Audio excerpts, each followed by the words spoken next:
Hi Gators, it's me, Mrs. Duzine, and I am going to read Chapter 8. Chapter 8. A week before Thanksgiving, Mom came home from work in a great mood. Niños, want to go to the Fantastic Time Machine? Our favorite restaurant is Fantastic Time Machine, but we usually only go for special occasions. Is it somebody's birthday, asks Nick. No, just a good day at work. It can be our unbirthday party, though, if you want. Mom raises her eyebrows up and down. I jump and clap while Nick just shrugs his shoulders. Can I invite Jenny, I ask. She gives me the thumbs up and says, and Nick, you can invite Jason if you want. I like Jason. He is the nicest of all my brother's friends. They usually talk about comics and go for bike rides. I hug Mom around the waist and ask, can Jenny sleep over too? Of course. I run to my room to call Jenny. It's going to be the best unbirthday ever. We leave to pick up Jenny and Jason on the way to Fantastic Time Machine and stop at Jenny's first. Her mom answers the door dressed in a uniform. Jenny's mom is about to go to work the night shift at a computer company. She also does beauty treatments in a salon during the day when she's not too tired. Miss Lee is a strong woman like my mom. She takes care of Jenny all by herself too. Hi, Stella, said Jenny's mom. Hi, Miss Lee. I'm almost ready. I hear Jenny yelling from the other room. Jenny told me once that when her parents first divorced, she had to share a bed with her mom. That's when she was living in a much smaller apartment. Jenny never let me see that place. I think she was embarrassed. I've never met her dad either, and Jenny never talks about him.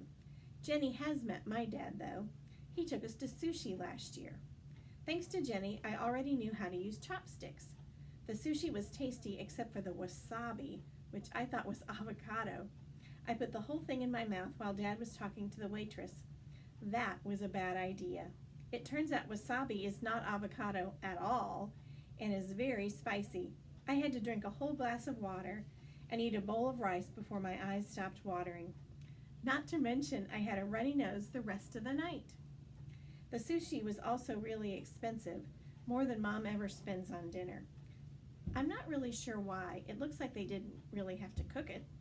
Okay, ready, Jenny shouts, running to the front door. Jenny's mom speaks Vietnamese to Jenny, and Jenny disappears again. I can't understand anything they're saying to each other. I wonder if that's how it sounds when I speak Spanish with Mom in front of Jenny. Jenny reappears with a plate covered with foil. Here, egg rolls, said Miss Lee. I beam. I'm the only friend who gets egg rolls to take home from Jenny's mom. Thanks, Miss Lee. They are always so delicious. She pats my shoulder. Bye, Stella. I happily carry the egg rolls as we walk back to the car. Now, Fantastic Time Machine looks like nothing from the outside, but it is amazing in the inside.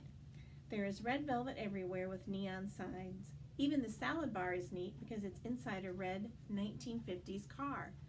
The coolest part is that all the waiters dress up in costumes as famous people and characters. They definitely stand out, while all the customers sort of blend in. In our section there is an Elvis, at least 2 different Batmans, a Cinderella, and many more. My personal favorite is Einstein. The guy playing Einstein is young, but he's wearing a crazy white wig and a mustache and has beakers attached to his lab coat. And then here's a picture. Can you see that? That's, I think, the Elvis, and this is the beakers attached to the lab coat. Do you know what E equals, he asked me. MC squared, I say. Indeed, E also equals excellent. Jenny whispers, you should be talking to Cinderella. She's glamorous. I roll my eyes. Jenny likes everything that is girly. Nick and Jason like talking to the Batmans. They argue over which Batman is better. Even Mom talks to Elvis for a little bit. I order spaghetti and meatballs. It's good, but not as good as Mom's spaghetti. It's probably because they don't know about adding extra sabor like Mom does. It doesn't matter though because we're having too much fun. After dinner, we go dancing upstairs. I typically don't like dancing away from home, but it's dark with really fun lights, so it's easy to blend in. There are a bunch of kids dancing too. I don't know any of them, so I don't care.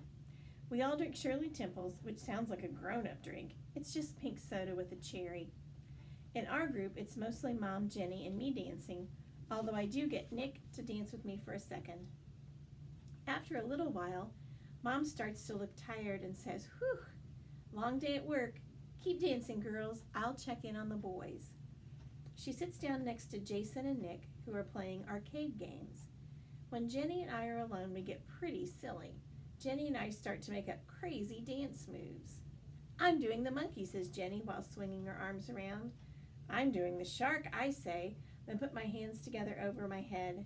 "I'm doing the chicken," says Jenny, flapping her arms. "I'm doing the stingray," I say, then spread my arms out. We giggle.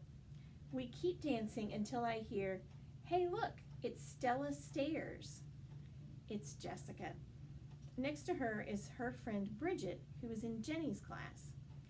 I stop dancing and Jessica giggles, "Nice moves." Bridget adds, "For someone who can't talk." I turn Roja while Jenny pulls me away. "Come on, Stella, it's gotten super boring here." Jessica shouts, "Good thing you got your translator." I'm slouching as Jenny and I leave the dance floor. I can still hear Jessica and Bridget laughing. We walk over to Mom. Nick is explaining to her the new comic he's reading while playing a race car game with Jason. Mom looks up at me. "Everything okay, Stella?" she asks, concerned. "Yep, just tired." I pretend to yawn, stretching my arms way above my head. Sometimes I can be a pretty good actress. "No problema." After Nick finishes his game, "Nos vamos." She grabs her car keys out of her purse. As we're leaving, Jenny whispers, "Why didn't you tell your mom?" I shrug, pretending that it didn't really bother me. "We were all having fun," I say, "right?" lying through my teeth. I hate it when the kids make fun of me, but I don't want Mom to know. It's sort of embarrassing, and I don't want her to worry. Mom already spent all this money to take us to Fantastic Time Machine. I don't want to ruin her night. When we get home, I persuade Nick to set up the tent in the backyard. He agrees only because Jason says he will help. That, and it's not too cold outside. Nick and I have set it up once before when we pretended we were mountain people in our backyard. We only ate jerky and berries because I remembered reading that in the Little House in the Big Woods book. I didn't read that very well, friends, sorry. We only ate jerky and berries because I remembered reading that in the Little House in the Big Woods book. This time it's very different. Jenny decides that we should try to make it even more like a house, so we bring out the air mattress and pillows. Jenny wants to bring Poncho too, but I don't want him to get cold. He's a tropical fish after all. This is much better than regular camping, she says. Best of all, we can run into the house to use the bathroom, I say, and grab more nail polish.